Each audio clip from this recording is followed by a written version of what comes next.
আমার বাসায় এই রেসিপিটা এতটাই হিট যে 2 দিন পর পর বানানোর আবদার আসে। বানানোও কিন্তু অনেক সহজ। আপনার বাসায় স্টিলের বাটি থাকলেই মাত্র 30 মিনিটে বানাতে পারবেন নরম তুলতুলে রসে ভরা মুখে দিতেই গলে যাওয়ার মতো এই আকর্ষণীয় ডেজার্টটি। আসসালামু আলাইকুম everyone, I am chef Ishika. Welcome back to iFood channel.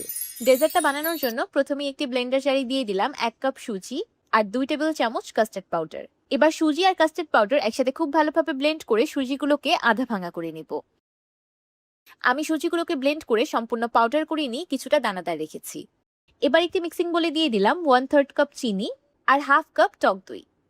এবার চিনি আর টক দই একসাথে খুব ভালোভাবে মিক্স করে নিব। এবার দিয়ে দিলাম 1/4 কাপ রান্নার তেল। এবার তেলটাকেও চিনি আর দইয়ের সাথে খুব ভালোভাবে মিক্স করে নিব। তেল দইয়ের সাথে খুব ভালোভাবে মিশে যাওয়ার পর দিয়ে দিলাম আগে থেকে ব্লেন্ড করে রাখা সুজি আর কাস্টার্ড পাউডার। সেই সাথে দিয়ে দিচ্ছি 1/4 চা চামচের মতো লবণ। লবণটা একদমই অপশনাল, ইচ্ছে করলে স্কিপ করতে পারেন। এবার একটি উইক্সের সাহায্যে সবকিছু একসাথে খুব ভালোভাবে মিক্স করে নিব। ব্যাটারের কনসিস্টেন্সিটাকে অ্যাডজাস্ট করার জন্য দিয়ে দিচ্ছি হাফ কাপ লিকুইড দুধ। দুধটা আমি একবারে অ্যাড করিনি, দুইবারে অ্যাড করেছি ব্যাটারের কনসিস্টেন্সিটা বুঝে। যেহেতু সব আটা ময়দা সুজির শোষণ ক্ষমতা একরকম থাকে না, তাই আপনারাও 2-3 বারে দুধটা দেখে বুঝে অ্যাড করবেন। এতে করে ব্যাটারের কনসিস্টেন্সিটা একদম পারফেক্ট হবে। সবকিছু একসাথে মিক্স করে নেওয়ার পর ব্যাটারের কনসিস্টেন্সিটা ঠিক এমন পাতলা হবে। এবার ব্যাটারটাকে রেস্টে রেখে দিব 10 মিনিটের মতো। তাহলে চলুন এই সময়ে মালাইটা তৈরি করে নিই। মালাই তৈরি করার জন্য একটি ফ্রাইং প্যানে দিয়ে দিলাম হাফ কাপ চিনি। এবার চুলার মিডিয়াম আঁচে চিনিগুলোকে ক্যারামেল করে নিব। প্রথম দিকে ক্যারামেলটাকে একদমই নাড়াচাড়া করার প্রয়োজন নেই, চিনিগুলো নিজে থেকেই গলে গিয়ে ক্যারামেল তৈরি হয়ে যাবে। ক্যারামেলে খুব সুন্দর একটা কালার চলে এসেছে, এর থেকে বেশি লাল করার প্রয়োজন নেই, তাহলে পরবর্তীতে মালাইটা খেতে তিতা লাগতে পারে। আচ্ছা, অনেকেই কমপ্লেন করে থাকেন দুধে ক্যারামেল অ্যাড করলে দুধ ফেটে যায়। দুধ না ফাটার জন্য আজকে আপনাদের একটা ট্রিক শিখিয়ে দিব। ক্যারামেলে দিয়ে দিলাম 2 টেবিল চামচ পানি। ক্যারামেলে পানি অ্যাড করে ক্যারামেলটাকে একটু ঠান্ডা করে অ্যাড করে দিচ্ছি 1 লিটার ফুল ক্রিম লিকুইড দুধ। এক হাত দিয়ে দুধ ঢালতে থাকতে হবে, আরেক হাত দিয়ে অনবরত নাড়তে থাকতে হবে যেন কোনো রকম দলা না পাকায়। ক্যারামেলে দুধ অ্যাড করার আগে যদি অল্প একটু পানি অ্যাড করে ক্যারামেলের টেম্পারেচারটাকে একটু ঠান্ডা করে নেন, তাহলে দুধ কখনোই ফেটে যাবে না। সামনে থেকে এই ট্রিকটা ফলো করবেন, আশা করছি আপনাদের অনেক কাজে আসবে। এবার চুলার মিডিয়াম আঁচে নেড়ে চেড়ে দুধটাকে জাল করতে থাকবো অর্ধেক হয়ে যাওয়া পর্যন্ত। জাল করতে করতে একটা ক্রিমি ইয়াম্মি ক্যারামেল মালাই তৈরি হয়ে গিয়েছে। এবার এটাকে চুলা থেকে নামিয়ে নেব।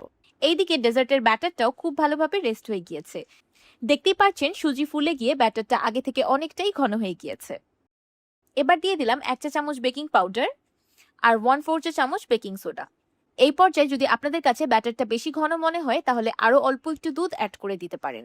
কিন্তু আমার ব্যাটারের কনসিস্টেন্সিটা একদম পারফেক্ট আছে, তাই আমি আর কোনো লিকুইড অ্যাড করছি না। যেহেতু প্রথমেই ব্যাটারে টক দই অ্যাড করা হয়েছিল, তাই বেকিং সোডা অ্যাড করার সাথে সাথেই ব্যাটারটা হালকা হয়ে কিছুটা ফ্রদি হয়ে যাবে। ডেজার্টগুলোকে বানানোর জন্য আমি ছোট ছোট স্টিলের বাটি তেল আর ময়দা দিয়ে গ্রিস করে রেখেছি। এবার তৈরি করে রাখা ব্যাটারটা স্টিলের বাটিতে দিয়ে দিলাম।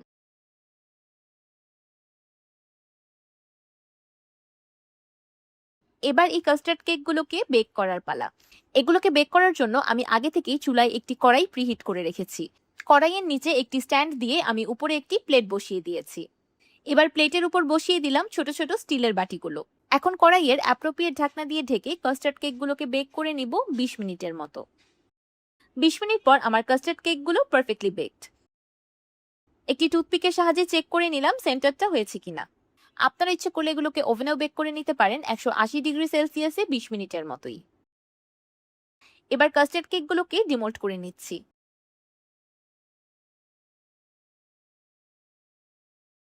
মাশাআল্লাহ, দেখতেই পাচ্ছেন কত নরম তুলতুলে soft and spongy custard cake তৈরি হয়েছে।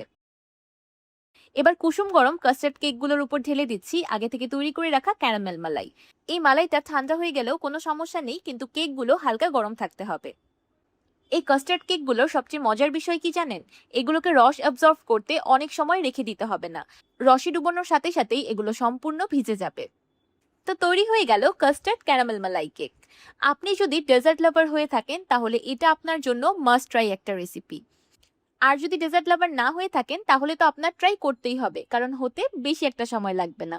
আপনারা যদি ডেজার্টটাকে ঠান্ডা ঠান্ডা এনজয় করতে চান তাহলে রসে ডুবানোর পর 10-15 মিনিটের জন্য ফ্রিজে রেখে দিতে পারেন। কিন্তু আমি আপনাদেরকে সঙ্গে সঙ্গেই সার্ভ করে দেখাচ্ছি। মাশাআল্লাহ, দেখতেই পারছেন কাস্টার্ড কেকগুলো একদম ভিতর থেকে রসে টইটুম্বুর হয়ে আছে। অবশ্য কাস্টার্ড কেকগুলোর সাইজ দেখেও বোঝা যাচ্ছে যে এগুলো রস খেয়ে সাইজে অনেকটাই ফুলে বড় হয়ে গিয়েছে। যদি এমন soft creamy melt in mouth একটা ডেজার্ট এত অল্প সময়ে আর অল্প খরচে তৈরি করে নেওয়া যায় তাহলে আর কি লাগে।